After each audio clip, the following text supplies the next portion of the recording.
জীব হচ্ছে শিব। শ্রীরাম ও কৃষ্ণদেবের এই শিক্ষায় ব্রতী হয়েছিলেন ঠাকুরের পরম শিষ্য স্বামী বিবেকানন্দ। পরবর্তীতে এই বাণী স্বামীজির মন্ত্রে পরিণত হয়। স্বামীজি তার শিষ্যদের পবিত্র, অস্বার্থপর হতে তথা শ্রদ্ধা ও বিশ্বাস যাতে থাকে সে উপদেশ দেন। এসব ব্যতীত স্বামীজির বহু উপদেশ, নানান বাণী যা আজকের যুগেও প্রাসঙ্গিক এবং অনুপ্রেরণামূলক।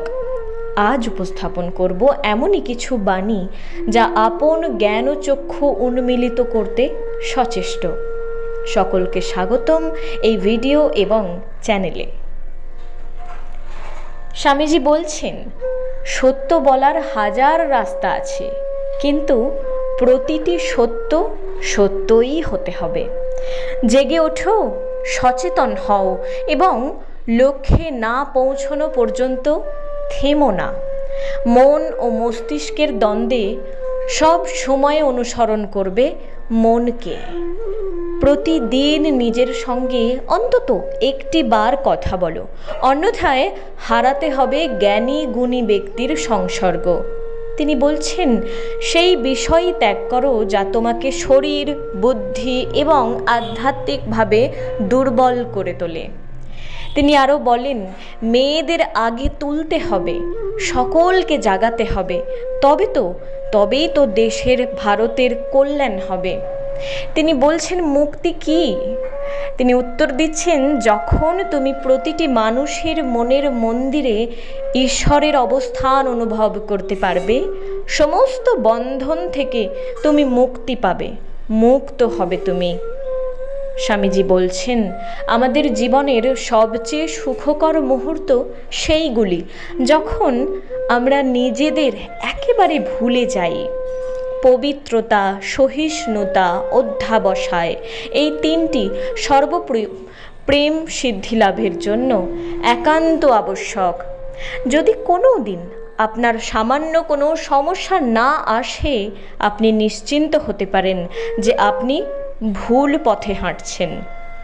যতক্ষণ না আপনি নিজের প্রতি বিশ্বাস রাখবেন, ততক্ষণ আপনি ঈশ্বরকে বিশ্বাস করতে পারবেন না। স্বামীজি বলছেন, সমগ্র মানব জাতির শেষ পরিণতি, সব ধর্মের লক্ষ্য ও পরিসমাপ্তি বস্তুত একই, ভগবানের সঙ্গে পুনর্মিলন, কিংবা বলা যেতে পারে যে দেবত্ব মানুষের প্রকৃত স্বরূপ, সেই দেবত্বে প্রত্যাবর্তন। কিন্তু লক্ষ্য এক হলেও সেখানে পৌঁছানোর পথ মানুষের রুচি অনুযায়ী ভিন্ন হতেই পারে। দেবত্ব পুনঃপ্রতিষ্ঠিত হওয়ার লক্ষ্য এবং পদ্ধতি উভয়কেই যোগ বলা হয়। সংস্কৃত যোগ এবং ইংরেজি শব্দটি একই সংস্কৃত মূল থেকে উৎপন্ন। অর্থ হচ্ছে যুক্ত করে দেওয়া। যোগ মানে যা আমাদের ঈশ্বরের সঙ্গে, আমাদের প্রকৃত স্বরূপের সঙ্গে যোগ করিয়ে দেয়।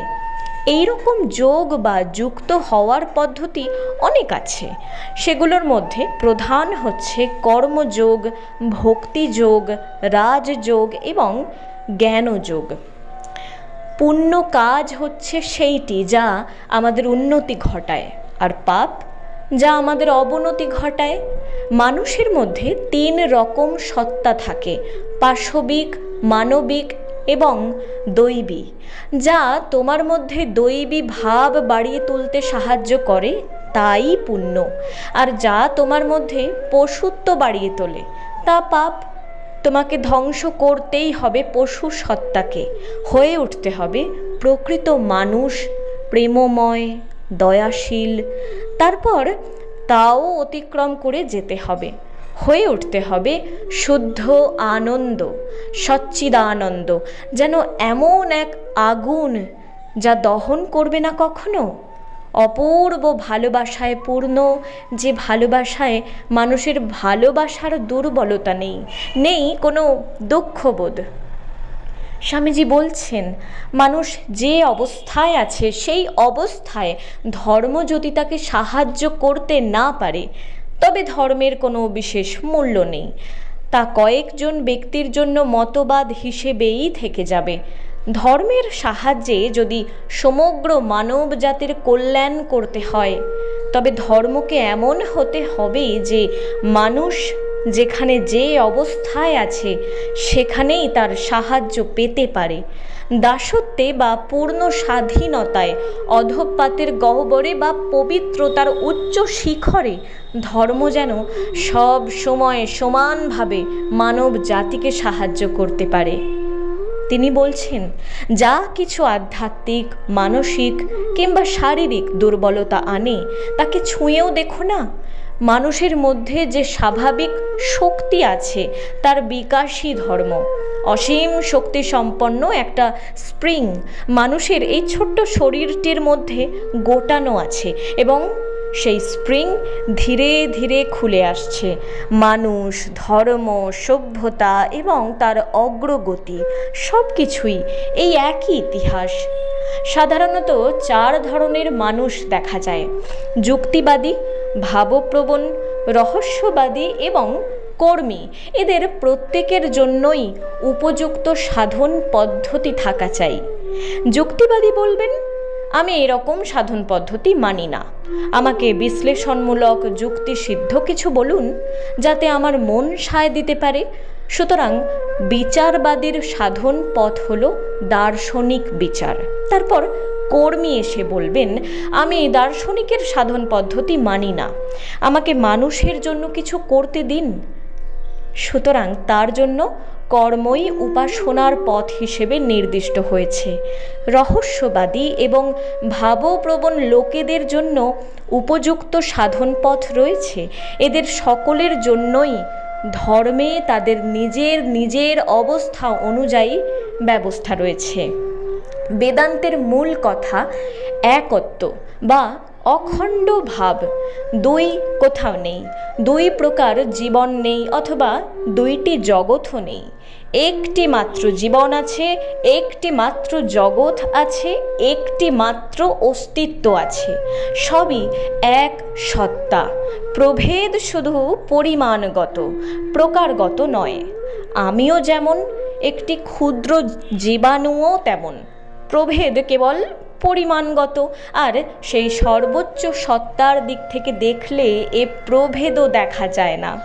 বেদান্তের সিদ্ধান্তই এই, আমরা বদ্ধ নই, আমরা নিত্য মুক্ত।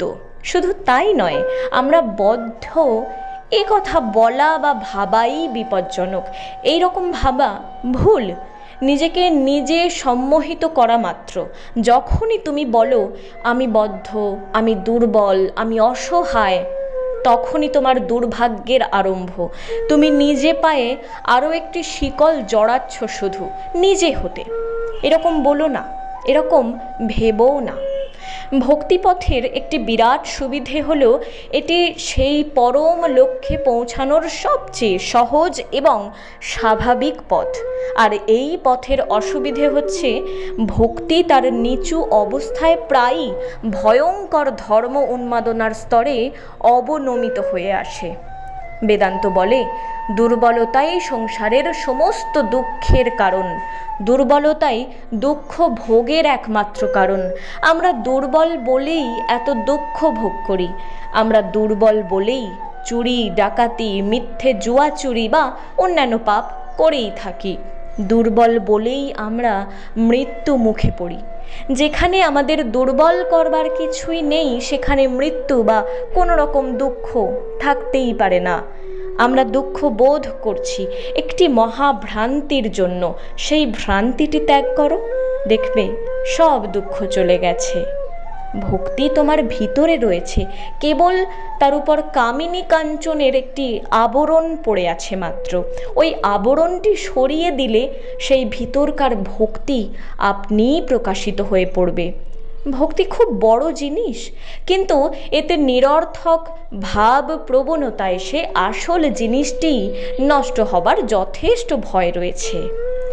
তিনি বলছেন, অনন্ত ধৈর্য, অনন্ত পবিত্রতা, অনন্ত অধ্যাবসায়, এই 3টি জিনিস থাকলে যে কোনো সৎ আন্দোলনে অবশ্যই সফল হতে পারা যায়। এই হলো সিদ্ধি লাভের রহস্য। শ্রীরামকৃষ্ণদেবের প্রধান শিষ্য, ভারতবর্ষের নবজাগরণের প্রতিটি ক্ষেত্রকে তিনি যেভাবে তার কর্ম ও বাণীর মাধ্যমে প্রভাবিত করেছেন যে তাকে আধুনিক ভারতবর্ষের স্রষ্টা বলাই উচিত। সর্বোপরি স্বামীজি ছিলেন একজন মানব বন্ধু। তার এমন সাহসের বাণী, শাশ্বত বাণী প্রতিটি মানুষের জ্ঞানচক্ষুর উন্মিলনে তুমুল আলোড়ন সৃষ্টি করে। আশা করি আজকের উপস্থাপন আপনাদের মনোগ্রাহী হলো। স্বামীজির প্রতিটি চিরন্তন বাণীর মাধ্যমে আমরা সকলেই যেন মুক্ত চিন্তক হয়ে সকলের ইতিবাচকতার কারণ হয়ে উঠতে পারি। সকলকে ধন্যবাদ তথ্য শোনার জন্য।